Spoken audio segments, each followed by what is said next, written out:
अस्सलामुअलैकुम सामीन। 9 ज़िलक़ादा और 30 मई है। ख़बर का उन्वान है तिरंगे की तौहीन।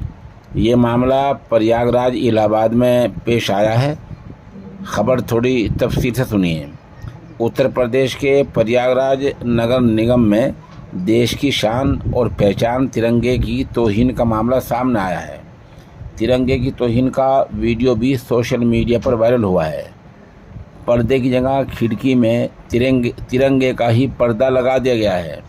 जहां मीटिंग हॉल में मेयर बैठा करते हैं, वहीं पीछे खिड़की पर कपड़ा न लगाकर, कोई पर्दा न लगाकर तिरंगे को ही लगा दिया गया है।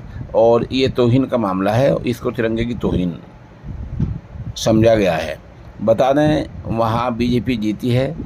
कोई और पार्टी होती तो अब तक बीजेपी आसमान सर पर उठा लेती, लेकिन अब मामला खामोश तरीके से दबाया जा रहा है और कह दिया गया है कि मामले की जांच की जाएगी।